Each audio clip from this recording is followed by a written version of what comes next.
Hi, it's Paul Banis of GreatDad.com, and thank you very much for joining either the podcast or the YouTube version of the podcast. I'd really appreciate it if you took just a second to subscribe either on your podcast app or in YouTube. It doesn't really do anything. It's not going to send you any emails. It's just going to show up more often on your feed, and it does me a lot of good in terms of getting more exposure for this work I do to support dads.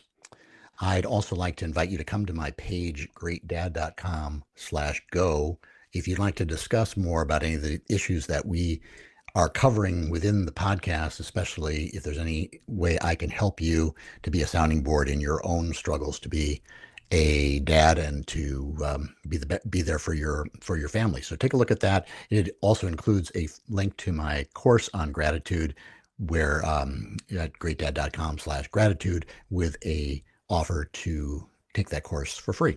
So see you in a second.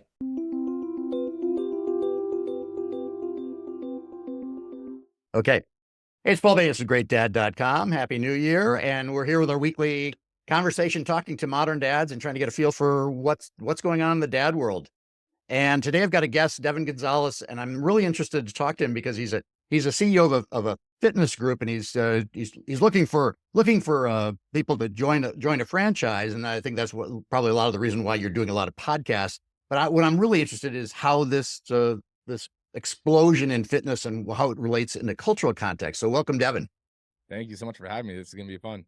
Yeah, so this is probably a lot different than the usual conversations you have, because I know you talk a lot about the relationship between what you're doing in your gyms and resilience, which is a topic that's really near and dear to my heart. But what really sparked me, and when I reached out to you, or you reached out to me, and we started having conversation, was the fact that you're a girl dad. I'm a girl dad. My girl is a little bit older than yours. Yours is 3. But I'm really interested in how that has affected you as somebody who's in that world where a lot of people are, there's probably a lot of masculinity attached to physical fitness, and how having a girl has maybe changed your perspective on some things you hear in the gyms or people's attitudes. No, definitely. A lot of the podcasts that I do are business related, but your podcast, I did, reach out to you because I thought it was so cool. And, having a newer daughter, it's another huge area of my life. And it was one of those things where perspectives and realities and stuff have shifted a little bit. And so that's why I wanted to come out, because at the same time, when she was born, it, there's certain questions, there's certain feelings, there's certain thoughts that go through your mind that sometimes maybe you don't want to ask everyone else. And, Mm. you feel like you're alone in these thoughts. And then you come to find out later when you do talk to someone about it, you weren't alone, and that those feelings are normal. So that's why I wanted to, kind of spread the knowledge that I've learned in the 3 years that I've had with her, and, to help that newer dad or new person coming on along as well. Yeah, well, that's interesting. I'd like to, maybe we'll get back to those feelings in a minute, but I don't know, when I had my daughter, I consider myself fairly pro female feminist, as much as men can be or try to understand. But you definitely, when you have a daughter versus a boy, we've got a boy as well, and there's just this feeling of protectiveness that immediately starts. That was far larger with my girl than for my boy. Did you have that just like immediate Yeah. response? Yeah, I had that immediate. Granted, like my wife had a false positive COVID test when we went into give, she went to give birth, and so we were in this COVID room. So I will say that protectiveness came out within the hour, because the doctors and nurses would be in and they would be out, and then you're just left there with the baby. Mm. And I've never taken care of a baby. My wife gave birth at like 9 p.m., so she knocked out right afterwards.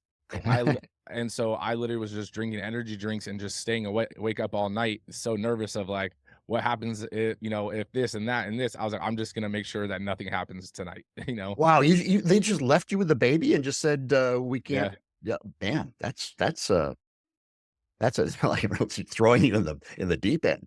Oh, it was rough the first night. Yeah. So did you know you were gonna have a girl before she arrived? We did one of those gender reveal things my wife wanted to Yeah. do, I think it was like 2 months beforehand, so Yeah. we didn't know we were gonna have a girl. Yeah. Yeah. Interesting. So when you said about the feelings that you experienced, what are some of those, if those aren't too private to reveal? No, definitely. I would say the biggest one for me was, you hear dads that are later along in life talk about, because even my dad said this, it there's an immediate connection with the baby. All of a sudden it was love at first sight and all the Mm. other things. And I've always been told growing up that I was a little not cold hearted, but I'm more serious, I'm sarcastic and stuff like that. But when I didn't have that immediate connection, I was like, man, am I cold? Oh, yeah. You Yep. know?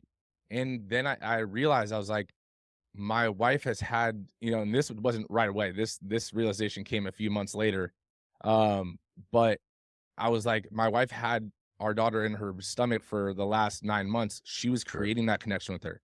I Yep. wasn't. So it might not be natural for me to make that connection. And then I think it was like Valentine's Day or something that she sent me a picture of her wearing a shirt. And then it was almost like a light switch came on and it was just Mm. like boom. Then I felt it and it was like, oh wow. So it was like, but for the 2 months leading up to that, I was like, oh man, like I Yeah. was Why? Yeah. Why? something might Why be don't I? wrong Yeah. here. Why am I not bonding? Yeah. Yep.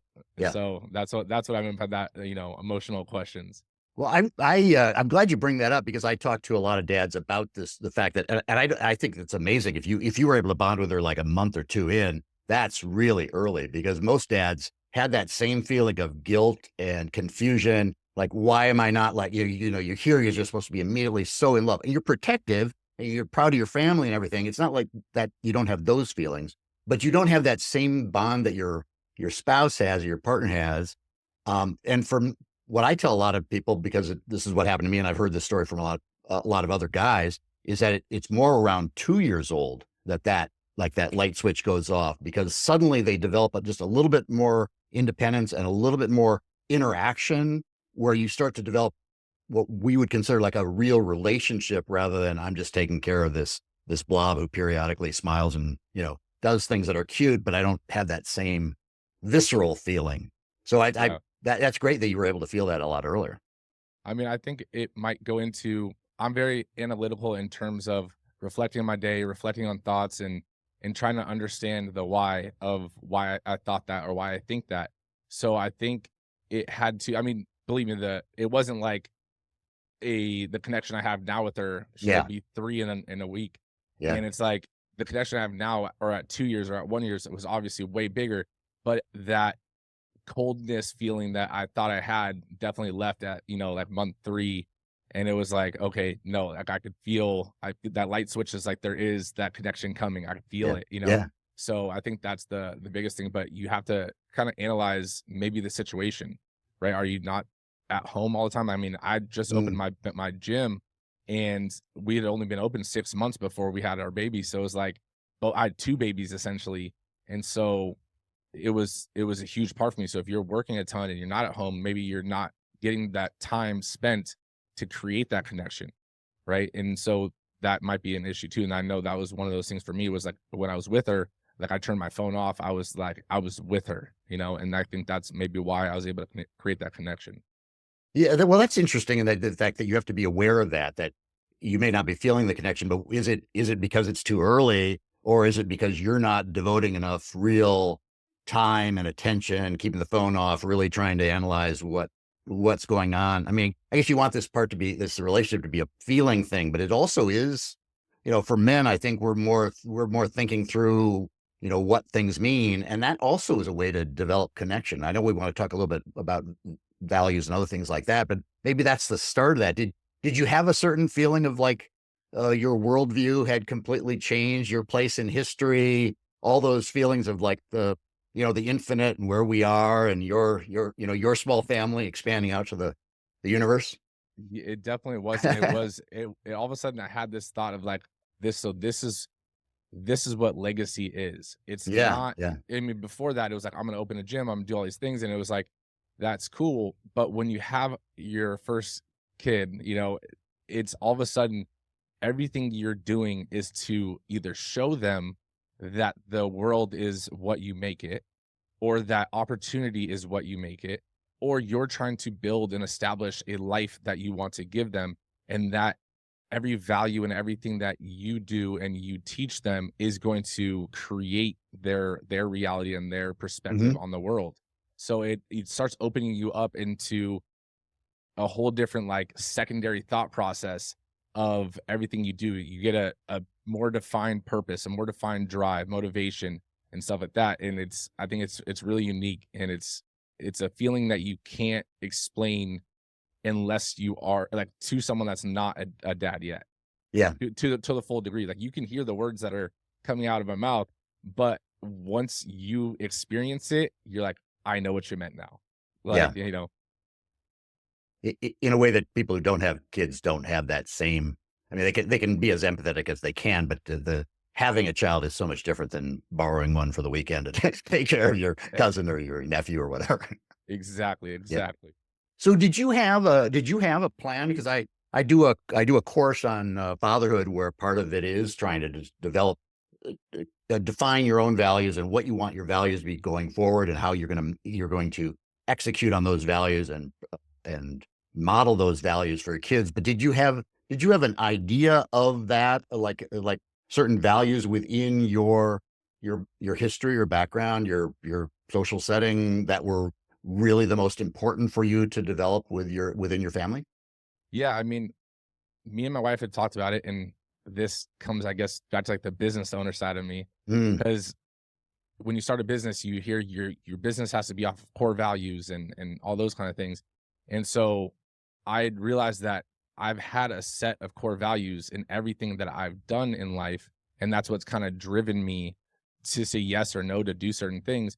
And those are the most important things to me, and my wife is aligned with those as well. Those are for her, such as, you strive for greatness. If you're going to do something, do it, right? mhm, Don't just get along with, okay or average. If yeah, you can put the work into it. The second one is teamwork, and that goes into not just a business, but our family is a team, right? We are here for each other. We do things together. And then we trust each other, and we'll always have each other's back, right?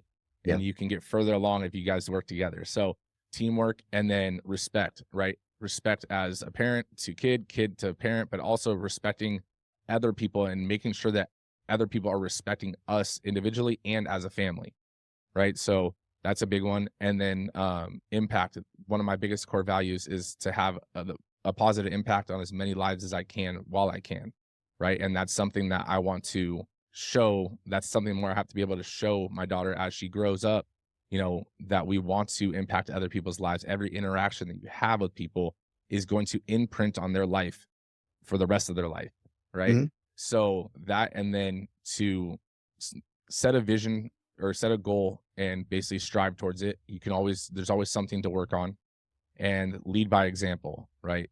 yeah, That's a big one for me. And that's something that, as my daughter obviously gets older right now, if I told her that, she would just look at me and say, what, or why, right? yeah, She just learned the why phase, which still early. was like 2 nights ago. We were driving home, and all of a sudden, my wife said something, and she was like, "Why?" And I was like, "Oh no!" And then and then we gave her the answer. She goes, "Why?" And I was like, "Oh, it's like That's no." cute. Yeah. Well, I know for a lot of guys, and maybe these are all kind of roll up to the same idea, is that legacy in itself is a huge value. Is that you are someplace in this chain, and you are wanting to leave some little bit of you behind, and you want to make sure that that is a positive thing. Did that idea play a role, or is it mostly the values are kind of rolled up into the whole idea of legacy because you want to leave those values behind?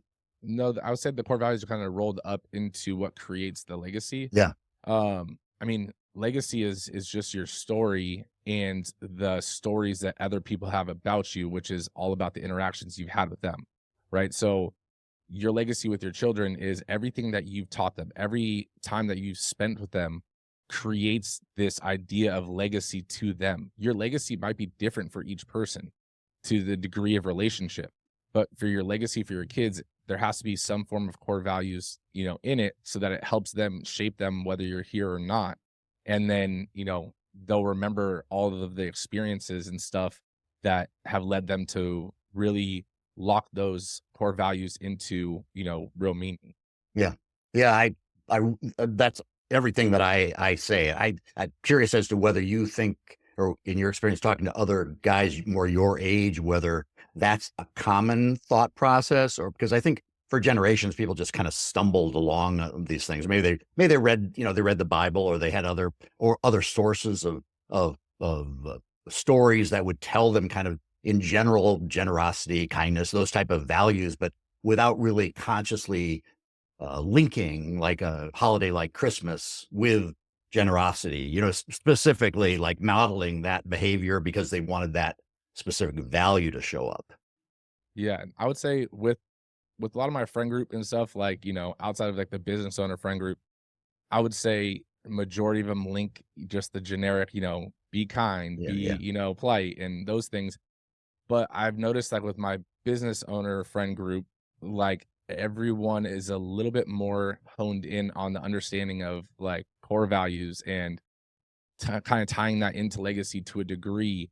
And almost, I mean, talking to your employees, you've had to learn to essentially give analogies or give examples and really explain things, which I think has helped me even with, I mean, a 3-year-old, obviously it's gonna get better as she can understand more, but understanding that you can't just give direction. If you give direction with explanation, it goes a lot further. So that's something I think that my age group doesn't fully understand when I'm talking to my friends or even my brother-in-law or my cousin-in-law and stuff. Like some of the things I'm talking to him about, I could tell it's like he hasn't been as analytical yet in those areas, or had to be at least. Yeah, well, it sounds like you're a very enlightened manager. I think there fewer people at your level of experience have thought through this the intersection of values. I think, and that really intrigues me too. The way that you're marrying the values, your personal values, your values that you want to inculcate with your daughter, and then your business values and how those intersect. Do you feel that that's is that somewhat of a recipe for success, either home life or work life, if you're going to kind of have that same value set? I w- I would say yes, but also I think that that's because it creates a sense of consistency, Mhm. right? And if you're creating a business or you're establishing your family and you're creating different core values here, different there, what if they conflict, right? Mm. Now, are you putting on different personalities and are you different people? Like your core values from a business standpoint, a family standpoint, and a personal standpoint all start with one thing, you, right? So Right. you may have one value in one thing, right? Customer, satisfaction or whatever. That might not be in my family life, but I'm not gonna not have loyalty in both, respect in both, right? So those kind of things, they should all be the same. That way, everything you do is aligned and you're the same person and everything is authentic. Your relationship with your family, your Mhm. business, your life is authentic and consistent. Do you have a mission statement that you use that is for the business side and for the family side? Have you done that type of exercise for either side? I've done it. I mean, I've done the business, the mission statement stuff we have for the gym and for the franchise, but Mhm. it's for the family one, we've done it, and I was showing my wife, I saw a video of it, and I was like, "This is pretty cool." Um, and me and my wife have talked about it, but I was like, we should try to teach this to her, and it kind of intertwines the core values into a flowing paragraph or kind of like an affirmation kind of thing, and she agreed, so that is something that we're kind of, I mean, I have it written down and stuff, it's not fully tuned, I want it to flow a little smoother, Yeah. but, that is something definitely I think is really important to have because it allows your family's your f I guess your family, if you think of that as a thing, it gives it an identity, right? And everyone within that has now an identity. So if I am Gonzalez, with my last name, right? Gonzalez, this is who I am. This is what Yeah. we do.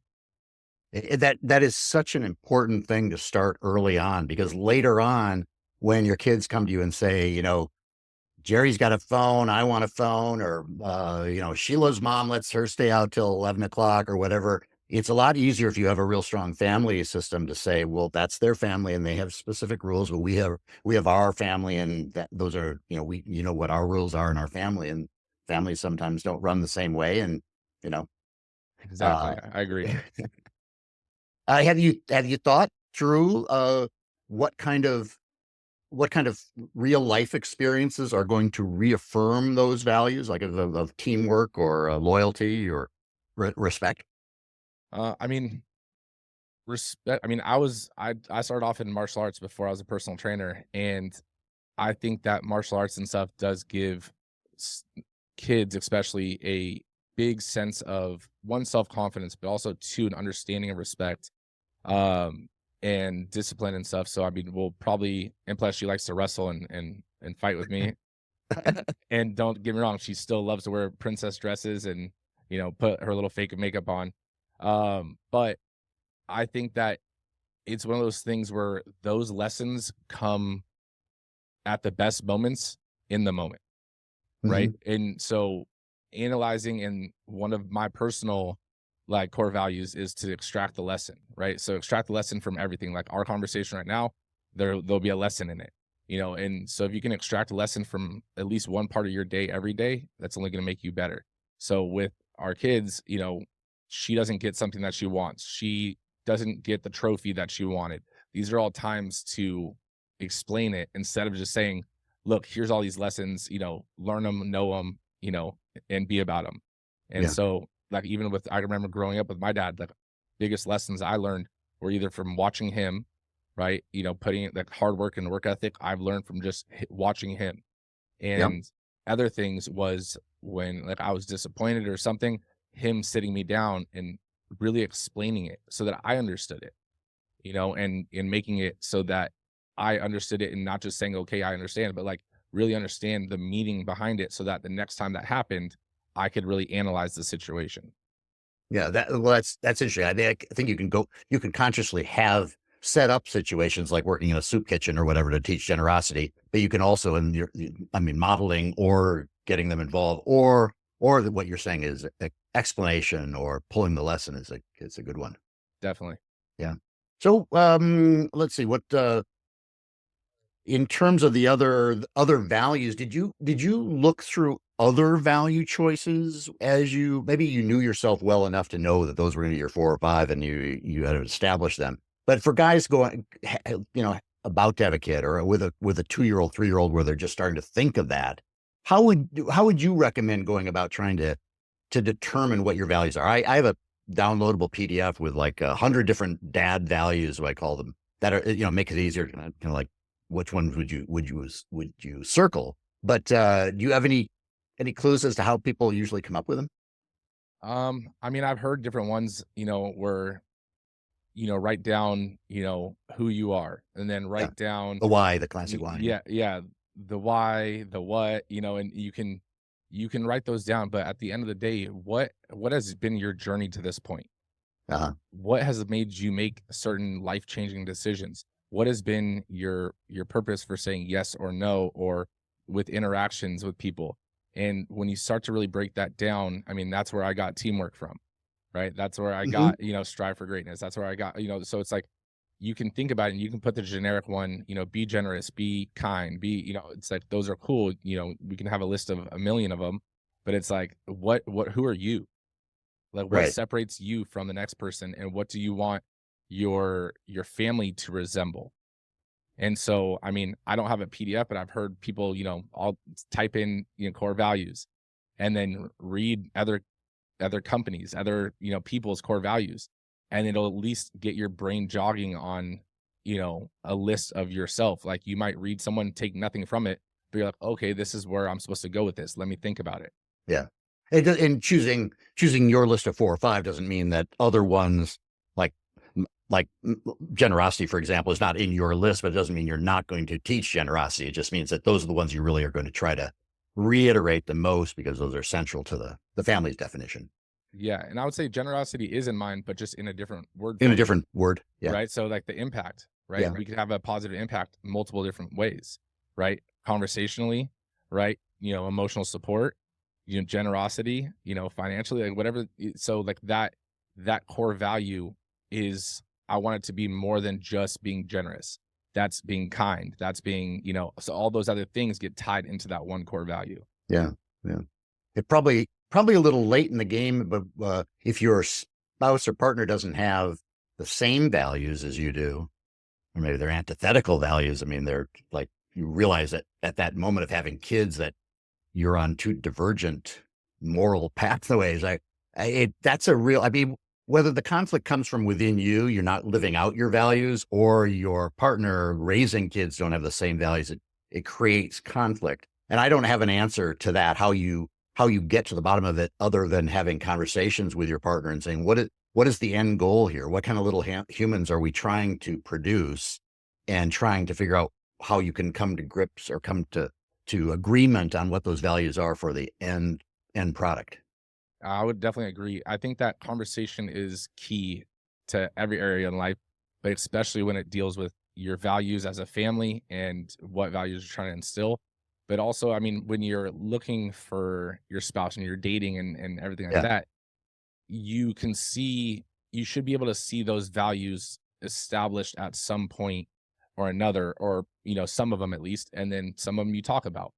But, if all of a sudden you see her being generous, you're like, okay, well, that box is checked off. Yeah. Right. If you see her, doing something else that's along your list, check that off.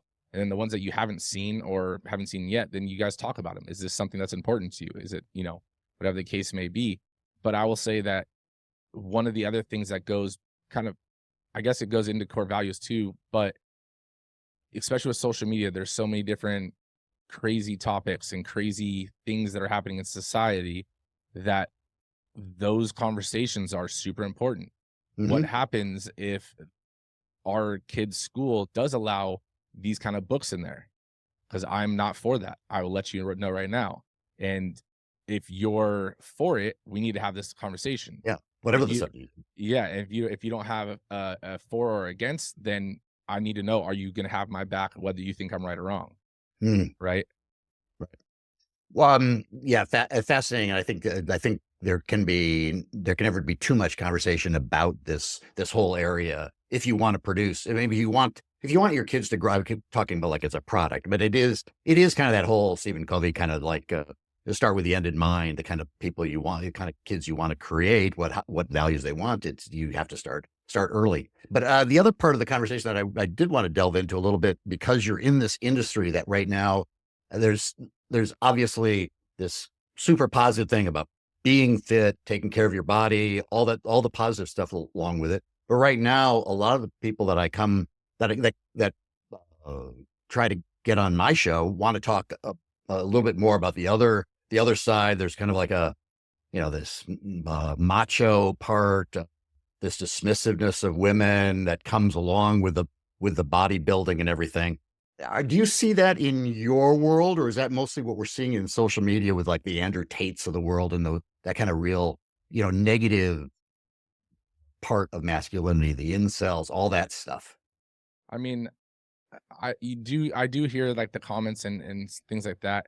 At the end of the day, to me, every time I hear masculinity or femininity, it's always around a negative connotation, Yeah. right? And at the end of the day, for if you want to be a bodybuilder and you want to, be, if you're a female and you want to grow muscle, by all means. Right. Yeah. That doesn't make you any less of a female to grow muscles. You're just a female with muscles, right? But at the same time, because then if you're saying that a female that works out and lifts is masculine, well, then if you're a male and you don't lift and don't work out, then you're feminine, Right. right? But no one really throws that side out to it. They only throw the negative side out, right? So it's like people want to sway, that topic to make them feel better about themselves or what they're currently aligned with, and that's what masculinity is. And it's not. There's other aspects that determine whether you're masculine, a male, or feminine, a female. Yeah. Yeah. It's such a huge subject because I've talked about this before, that it's this toxic definition of masculinity is what I think about, rather than toxic masculinity. Let's not throw out all male values, all men, just because there are some men who, want to blow things up or, do bad things. That's certainly not all men. I know women get upset with like not all men, but it is true. I mean, a lot of us we have masculine values, one of which is like, protection, protecting our family. And that's not a bad thing. That's never a bad thing. Hmm.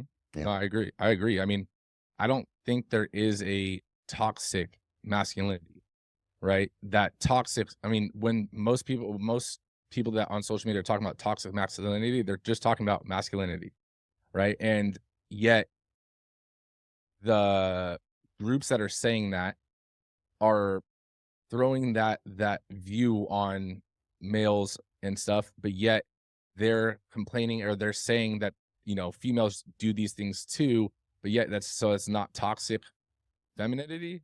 Yeah. It only works one way. Like I don't get Right. it. Yeah. That gets very confusing. Yeah.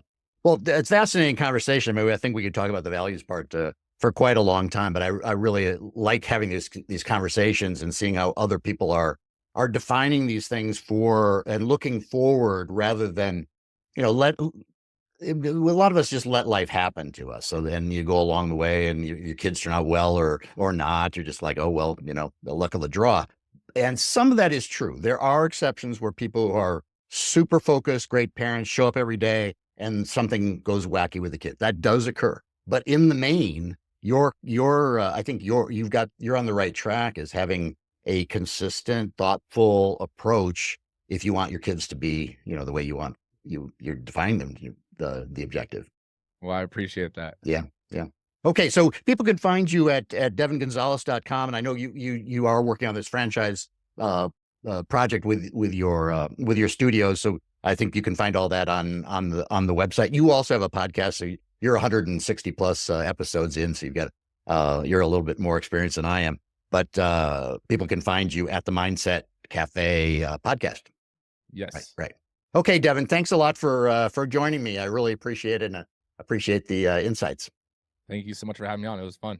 Okay, Paul Banis of GreatDad.com. You can find my coaching offerings at GreatDad.com/go, including that downloadable PDF if you're interested in kind of taking that first step at looking at your values. And I'm always open to doing a half an hour, 45-minute, hour-long discovery call about my coaching. No sales involved, but if you want to have that conversation and talk about the values and how you define them, that's always something that really turns me on. My whole why is trying to support other dads to be, step up and be an involved parent in the way the way you define that to be. Okay, till next time, stay strong.